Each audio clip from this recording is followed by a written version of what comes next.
تو میں آنے لگا تھا کہ بلال بھائی کہ آج کل کیا ہوتا ہے کہ جب بات کرنے لگتے ہیں نا کہ کوئی بھی نعت خواں اگر تھوڑا شروع ہو جاتا ہے کہ وہ علی علی کرنا شروع کر دیا، علی علی کرنا شروع کر دیا، تو ہمارے اپنے ہی لوگ اس پہ انگلیاں اٹھاتے ہیں کہ یار الحمدللہ ہم خلفائے راشدین چاروں کو مانتے ہیں، ٹھیک ہے، آپ علی علی کو اتنا ہائی لائٹ کر رہے ہو، بھائی صدیق اکبر کو کیوں نہیں کر رہے؟ بھائی ٹھیک ہے کہ آپ مولا علی کی بارگاہ کے اندر بہت سارے قصیدہ پڑھتے ہو اور بہت ساری چیزیں حسنین کریمین کے بارے میں پڑھتے ہو، اہل بیت کا ذکر کر رہے ہوتے ہو، ہمارے لوگوں کو یہ بات سمجھ میں نہیں آ رہی ہوتی ہے اور وہ ایسا بیہیویئر کرتے ہیں کہ یار یہ ہمارے نعت خواہوں کو اچانک ہو کیا گیا ہے، علی علی کر رہے ہیں. تو اس کے اوپر بھی ایک تھوڑی سی نظر ڈالنی چاہیے، ہمیں اس کے اوپر فوکس کرنا چاہیے. بھائی یہ دیکھیں گے کہ موقع محل کیا کہتا ہے.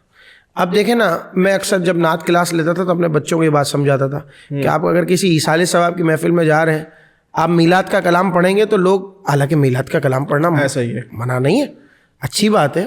کوئی مثال میں آپ کو ایک سینیریو ماحول کی مناسبت کے امیجن کریں، سلیکشن کرنی ہے. آپ سویم کی محفل میں گئے، کسی نے آپ سے کہا کہ بھائی آپ نعت سنا دیں. اب آپ نعت سنا رہے ہیں، بجائے اس کے کہ آپ کو پڑھنا چاہیے سبز گنبد والے یا مناجات پڑھنی چاہیے یا الہی ہر جگہ، آپ پڑھنے دھوم مچا دو احمد کی، کیسا عجیب سا ماحول ہو جائے گا، آکورڈ سا ہو جائے گا. یہ بھی کہ اس کو کیا ہوا، حالانکہ یہ نعت پڑھنا منع نہیں ہے. بھائی میلاد تو منع، نور والا ہے، کس نے پڑھنا شروع کر دیا، تو وہ مطلب وہ موقع کی مناسبت نہیں. صحیح ہے. تو جب آپ کسی بھی چیز کو اس کے دائرے میں رکھیں گے نا، خانے میں رکھیں گے نا، تو یہ نوبت نہیں آئے گی. ہمارے یہاں انفارچونیٹلی ہوتا یہ ہے کہ ہم اپنے دائرے کو چھوڑ کر دوسری جگہ جانا شروع کر دیتے ہیں.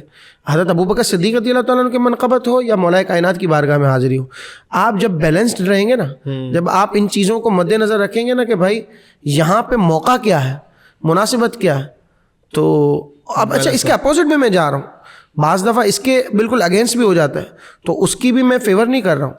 دونوں طرف بیلنس رہے، اعتدال رہے. ہمارا مذہب کیا، ہمارا مسلک کیا ہے، معتدل مسلک ہے. ہم محبت والے ہیں، ہم مولا کائنات کی اور تمام صحابہ کرام علیہم رضوان کی محبت دل و جان سے کرتے. تو یہ چیز جب آپ کے سامنے ہے تو اس میں آپ بیلنسڈ رہیں. جہاں بہت زیادہ غلو کریں گے وہاں بھی آپ کو اس طرح کے معاملات کا سامنا کرنا پڑے گا، جہاں آپ صرف نظر کریں گے تو وہاں بھی ان تمام چیزوں سے آپ کو بھگتنا پڑے گا.